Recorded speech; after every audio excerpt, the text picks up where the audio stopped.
السلام علیکم ورحمۃ اللہ وبرکاتہ۔ امید ہے ناظرین اللہ کے فضل و کرم سے آپ سب خیریت سے ہوں گے۔ ناظرین چلتے ہیں اپنے سبق کی طرف۔ الذین جو لوگ یظنون گمان کرتے ہیں انہم ملاقو کہ وہ ملیں گے ربہم اپنے رب سے، وَأَنَّهُمْ اور بے شک الیہ راجعون اسی کی طرف لوٹ کر جانا ہے۔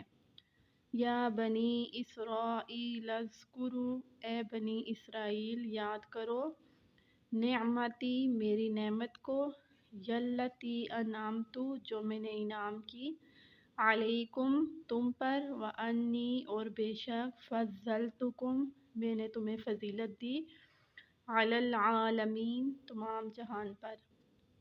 جو لوگ گمان کرتے ہیں کہ وہ اپنے رب سے ملیں گے اور اسی کی طرف لوٹ کر جانا ہے، اے بنی اسرائیل یاد کرو میری نعمتوں کو جو میں نے انعام کی تم پر، اور میں نے فضیلت دی تمہیں تمام جہان پر۔ اب ناظرین جیسا کہ ہم نے سورۃ البقرہ کے شروع میں متقین کی صفات پڑھی، اس کے بعد کافروں کے بارے میں، منافقین کے بارے میں، فاسقین کے بارے میں، پھر پڑھا کہ اللہ نے ہمیں پیدا کیسے کیا اور اب بنی اسرائیل کون تھے۔ تو ناظرین جیسا کہ ہم نے سورۃ البقرہ میں پڑھا تھا کہ سورۃ البقرہ میں 1000 احکام، 1000 امر، 1000 نہیں ہیں۔ تو میں بار بار پچھلا سبق اسی لیے دہراتی ہوں تاکہ جب ہم سورۃ البقرہ ختم کریں تو ہم انگلیوں میں بتا سکیں گن کے کہ اس کے اندر ہم نے کیا کیا پڑھا ہے اور کون سی ایسی باتیں ہیں جو ہم نے اپنے اندر لانی ہیں اور کون سے ایسے نہیں ہیں، ایسی باتیں ہیں جو اپنے اندر سے دور کرنی ہیں۔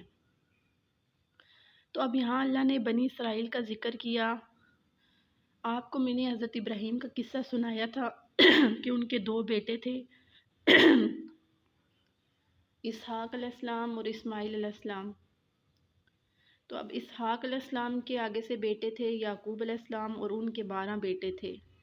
پھر میں نے آپ کو حضرت یوسف کا بھی بتایا تھا کہ وہ کون تھے اور وہ مصر کیسے پہنچے، اور پھر ان کے بھائی پیچھے مصر کیسے پہنچے۔ اب وہاں پر فرعون تھا، فرعون ظلم اور زیادتی کرتا تھا۔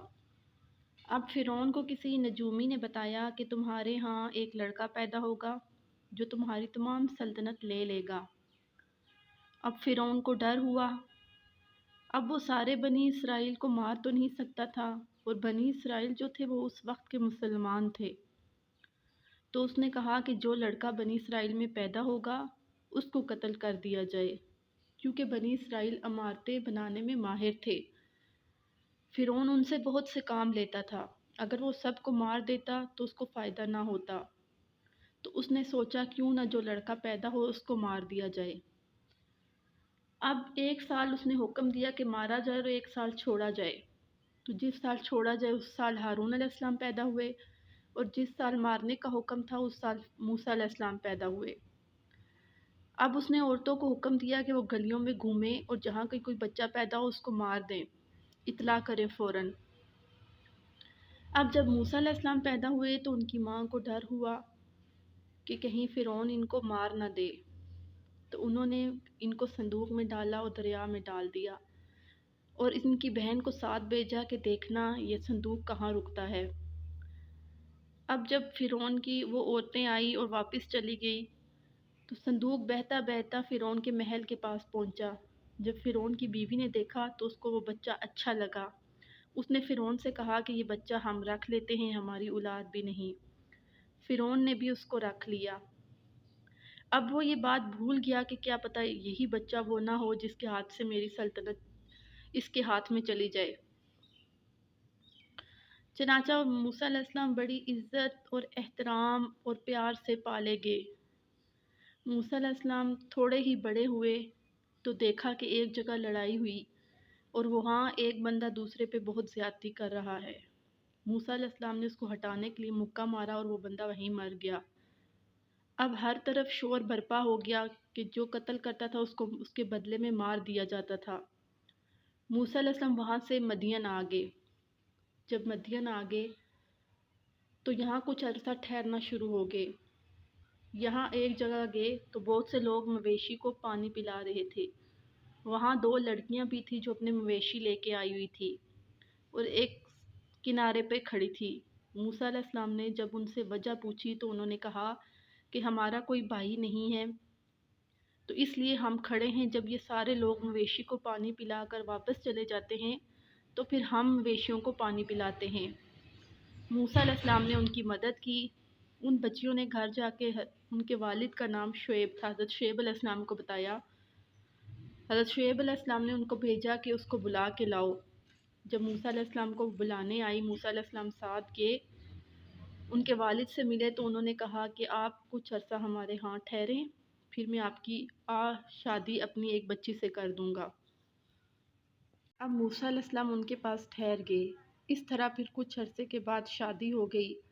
پھر موسیٰ علیہ السلام کو مصر یاد آیا اور وہ اپنی بیوی کو لے کر مصر روانہ ہوئے۔ راستے میں انہیں ایک پہاڑ پر آگ نظر آئی اور وہاں موسیٰ علیہ السلام نے اپنی بیوی سے کہا کہ میں کچھ آگ کا بندوبست کرتا ہوں تاکہ ہم گرم ہو جائیں، سخت سردی تھی۔ موسیٰ علیہ السلام گئے تو وہاں پر اللہ تعالیٰ ان سے ہم کلام ہوئے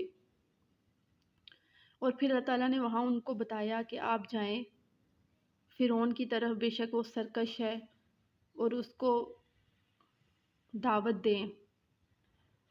اب موسیٰ علیہ السلام واپس آئے، جس کا تذکرہ سورۃ النازعات میں پورا ہے۔ موسیٰ علیہ السلام جب واپس تشریف لائے اور روانہ ہو گئے دعوت دینے کے لیے، کیونکہ اللہ تعالیٰ نے ان کو نبوت دے دی تھی۔ تو اب موسیٰ علیہ السلام جب آئے واپس مصر میں، لوگوں کو دعوت دینے لگے۔ فرعون کو معلوم ہو گیا، وہ ظلم ستم کرنا شروع ہو گیا، اور موسیٰ علیہ السلام کے ساتھ جو ایمان والے تھے ان کے ساتھ بھی ظلم و زیادتی ہونا شروع کی، اور اپنی جو ان کی بیوی تھی وہ بھی حضرت موسیٰ علیہ السلام پر ایمان لے آئی۔ فرعون اس پر بھی ظلم کرنے لگا۔ پھر جب ظلم کی انتہا ہو گئی تو موسیٰ علیہ السلام اپنے ساتھ ایمان والوں کو لیا اور نکل پڑے۔ فرعون نے موسیٰ علیہ السلام کا پیچھا شروع کر دیا۔ جب یہ سمندر کے کنارے پہنچے تو وہاں راستہ بن گیا، 12 راستے بن گئے۔ موسیٰ علیہ السلام اپنے لشکر کو لے کر پار ہو گئے اور فرعون دور سے راستہ دیکھ کر خوش ہو گیا۔ جب وہ درمیان میں پہنچا تو وہ راستہ ٹوٹ گیا اور وہ غرق ہو گیا، اور بنی اسرائیل وہاں سے پار ہو گئے موسیٰ علیہ السلام کے ساتھ۔ تو اللہ نے یہاں ان کا یہی تذکرہ کیا کہ اے بنی اسرائیل، میں نے تمہیں فضیلت دی، فرعون کے ظلم و زیادتی سے نجات دی۔ تو یہاں اسی کا تذکرہ تھا، انہی نعمتوں کا تذکرہ تھا۔ تو انشاءاللہ جو آگے آیات آئیں گی بنی اسرائیل کے بارے میں آپ کو ان کے تمام قصے سناؤں گی۔ تو اب ختم کرتے ہیں آج اپنا سبق یہیں پہ۔ اللہ تعالیٰ اس پر ہمیں عمل کرنے کی توفیق عطا فرمائے، اور ہمیں نبی کریم صلی اللہ علیہ وسلم کے اس فرمان پر عمل کرنے کی توفیق عطا فرمائے۔ بلغوا انی ولو آیا، پہنچاؤ جہاں تک ہو سکے، اگرچہ میری ایک آیت بھی سنو۔ تو اللہ ہمیں بھی عمل کرنے کی توفیق عطا فرمائے اور اس دین کو دنیا کے کونے کونے تک پھیلانے کی توفیق عطا فرمائے۔ تمت بالخیر، اللہ حافظ۔